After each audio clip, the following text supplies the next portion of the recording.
तो ये बड़ी खबर आपको बता रहे हैं, जानकारी आपको दे दें कि आज जो है वो लिस्ट सामने आ जाएगी। खबर पर अधिक जानकारी के साथ हमारे संवाददाता आलोक हमारे साथ जुड़ चुके, सीधा आलोक के पास चलते हैं। आलोक, देखिए लिस्ट सामने आ जाएगी और सामने आ जाएंगे वो तमाम आंकड़े जिनको लेकर लगातार राजनीतिक दलों के बीच बहस छिड़ी है। लेकिन जिस प्रकार से बात लखनऊ की करें, जहां पर सबसे ज्यादा वोटर्स कि नाम कटने की बात सामने आ रही है, ये चिंतनीय विषय तो जरूर है क्योंकि उत्तर प्रदेश की राजधानी है लखनऊ।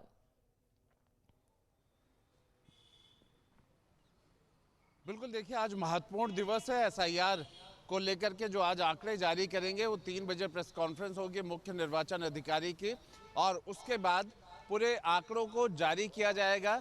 6 तारीख को पहले ये काम 31 दिसंबर को होना था, लेकिन उसे बढ़ाया गया और आज 6 जनवरी को ये लिस्ट जारी होगी। उसके बाद 27 फरवरी तक ये मौके रहेंगे, क्योंकि फाइनल जो लिस्ट है वो 27 फरवरी को होगा। इसके बीच में बहुत सारे मौके मिलेंगे जहां पे त्रुटियों को सुधारा जा सकता है। लेकिन आज का दिन इसलिए महत्वपूर्ण है कि अगर उत्तर प्रदेश में हम संपूर्ण मतदाता सूची पे निगाह डालें, या पिछले चुनाव के वक्त पे जो मतदाता थे उत्तर प्रदेश में लगभग 15 करोड़ से ज़्यादा थे, लेकिन अब जिस तरीके से नाम कटे हैं 2 करोड़ लगभग 80 लाख के आसपास, अगर ऐसे में ले तो लगभग 12 करोड़ के आसपास मतदाता बचेंगे। और सबसे बड़ी बात यही होगी कि जो काटे जाएंगे नाम, उन्हीं पे सियासत होनी है। ये सुबह से ही तय हो जाएगा, क्योंकि सबसे बड़ी बात यही है कि अगर विपक्ष एसआईआर को लेकर के सबसे पहले सवाल उठाता रहा, दूसरी बात उत्तर प्रदेश में हो रहे बीएलओ की मौत, उनके ऊपर दबाव, और तीसरा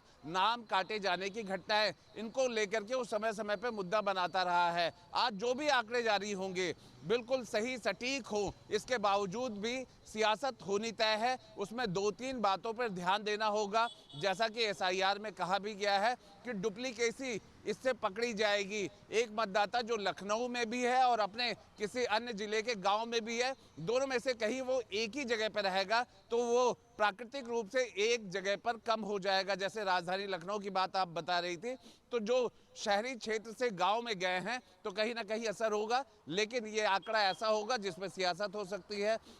खासतौर पे एसआईआर में बहुत साफ है कि जो मृतकों की संख्या है वो बिल्कुल क्लियर हो जाएगी, मतदाता सूची करेक्ट हो जाएगी, क्योंकि ऐसे बहुत सारे लगभग जो मुझे ध्यान आ रहा है कि 30 से 40 लाख के आसपास ऐसे मतदाता हैं जो जिनका मृतक होने के बाद, मर जाने के बावजूद भी मतदाता सूची में नाम था, उनका नाम कट जाएगा। तो ये आंकड़े कम होने के बाद भी इस पर भी सियासत होनी है। और उसके बाद आएगा वो नाम जिनमें कहीं ना कहीं त्रुटियां थी। 2003 को बेस माना गया है, 2003 का जो आंकड़ा है उसमें लेकर के फॉर्म पे ज़्यादा जोर दिया गया है, और जिनके पास 2003 के आंकड़े नहीं होंगे वो अपूर्ण माने जाएंगे। उन्हें एक फिर मौका दिया जाएगा कि वो अपने जो डॉक्यूमेंट्स हैं, जो प्रपत्र हैं, वो दे सकते हैं और उन पर वापस से नामों को रिवीजन किया जा सकता है। ऐसी भी बड़ी लिस्ट है जो कि लगभग 60-70 लाख या इससे ज़्यादा की है, बल्कि 1 करोड़ के आसपास की ऐसी लिस्ट है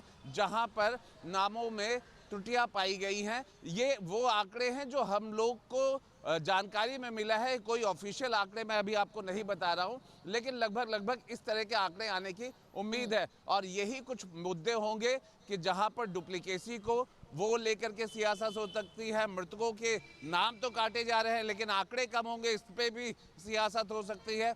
तीसरा वो होंगे जिनको 2003 के बेस के बाद के डॉक्यूमेंट्स नहीं होंगे, उनको लेकर के। तो आज आंकड़े जारी हो जाएंगे। सबसे पहली बात तो यही है, सरकारी के तौर पर पिक्चर साफ हो जाएगी, जो आंकड़े हैं, जो डेटा है वो आ जाएगा कि आखिरकार उत्तर प्रदेश की क्या स्थिति है। जो लेटेस्ट है वो मतदाता सूची की क्या सरकारी तस्वीर है वो साफ हो जाएगी। और उसके बाद कहीं ना कहीं बयानों की बातचीत के तौर पे कहें तो विपक्ष के बयान या सियासत शुरू हो जाएंगे। उनके भी जवाब चुनाव आयोग समय समय पे देता रहा है, वो भी क्लियर हो जाएंगे। और उसके बाद जरूर उत्तर प्रदेश में 2027 में चुनाव है, मुद्दों की ज़रूरत है, चाहे वो विपक्ष हो चाहे सत्ता हो, हर कोई अपना अपना मुद्दा ढूंढ रहा है।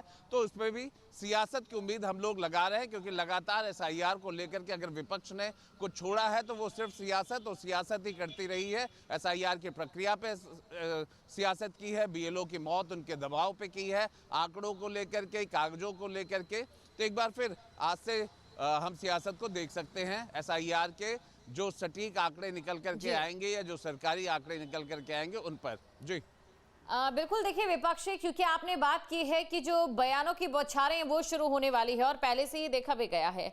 विपक्षी नेता के बाद के डॉक्यूमेंट्स नहीं होंगे उनको लेकर के, तो आज आंकड़े जारी हो जाएंगे। सबसे पहली बात तो यही है, सरकारी के तौर पर पिक्चर साफ हो जाएगी, जो आंकड़े हैं, जो डेटा है वो आ जाएगा कि आखिरकार उत्तर प्रदेश की क्या स्थिति है। जो लेटेस्ट है वो मतदाता सूची की क्या सरकारी तस्वीर है वो साफ हो जाएगी और उसके बाद कहीं ना कहीं बयानों की बातचीत के तौर पे कहें तो विपक्ष के बयान या सियासत शुरू हो जाएंगे। उनके भी जवाब चुनाव आयोग समय समय पे देता रहा है, वो भी क्लियर हो जाएंगे और उसके बाद जरूर उत्तर प्रदेश में 2027 में चुनाव है, मुद्दों की ज़रूरत है, चाहे वो विपक्ष हो चाहे सत्ता हो, हर कोई अपना अपना मुद्दा ढूंढ रहा है, तो उस पर भी सियासत की उम्मीद हम लोग लगा रहे हैं। क्योंकि लगातार SIR को लेकर के अगर विपक्ष ने कुछ छोड़ा है तो वो सिर्फ सियासत और सियासत ही करती रही है। SIR की प्रक्रिया पे सियासत की है, BLO की मौत उनके दबाव पे की है, आंकड़ों को लेकर के, कागजों को लेकर के। तो एक बार फिर आज से हम सियासत को देख सकते हैं। SIR के जो सटीक आंकड़े निकल करके आएंगे या जो सरकारी आंकड़े निकल करके आएंगे उन पर। जी बिल्कुल, देखिए विपक्षी, क्योंकि आपने बात की है कि जो बयानों की बौछारें हैं वो शुरू होने वाली है और पहले से ही देखा भी गया है। विपक्षी नेता लगातार ये कहते रहे हैं कि SIR की जो प्रक्रिया है वो उनके वोटर्स को काटने के लिए की जा रही है, लेकिन क्योंकि कुछ ऐसी जगहों के नाम सामने आए जहां पर चाहे हम लखनऊ की बात करें या गाजियाबाद की बात करते हैं, प्रयागराज की बात करते हैं, कहीं ना कहीं अगर ये सामने आता है कि यहाँ से सबसे ज्यादा वोट कटे हैं तो विपक्ष के जो बयान है उनके आधार भी निराधार नजर आएंगे।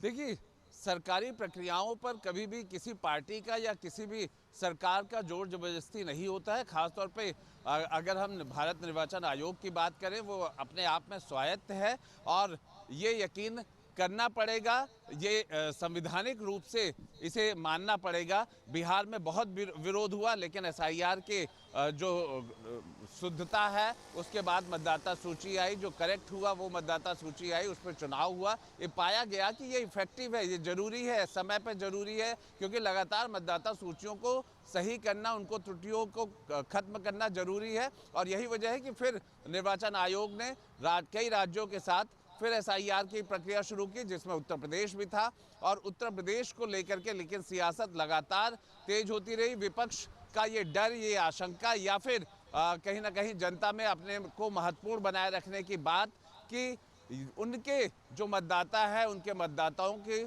नाम काटने की ये पूरी की पूरी प्रक्रिया चलाई जा रही है। कहीं ना कहीं ऐसे डॉक्यूमेंट्स, ऐसे कागज, ऐसे प्रक्रियाएं अपनाई जाएंगी जिससे उनके मतदाताओं के नाम कटेंगे। पर कौन किसका मतदाता है ये कभी क्लियर ही नहीं होता है, क्योंकि जो वोट प्रक्रिया है वो पूर्ण रूप से गोपनीय होता है, प्राइवेसी होती है। तो इसमें कोई कह पाए कि ये मतदाता है, ये भी अपने आप में जो पॉलिटिकल सिस्टम समझता है वो जान सकता है कि इस तरह के बयानों का क्या मीनिंग है। बिल्कुल, इस तरीके के बयानों का क्या मतलब निकलकर सामने आता है। सही कहा आपने आलोक, और आप बने रहिए हमारे साथ, आगे भी आपसे हम जानकारी लेंगे। आपके मोबाइल पर तुरंत आएगी ब्रेकिंग न्यूज, स्क्रीन पर सबसे पहले दिखेगी बड़ी खबर, देश दुनिया की हर खबर एक जगह। अब आपके मोबाइल पर तुरंत फटाफट इंस्टॉल कीजिए न्यूज नेशन ऐप और रखिए खुद को अपडेट।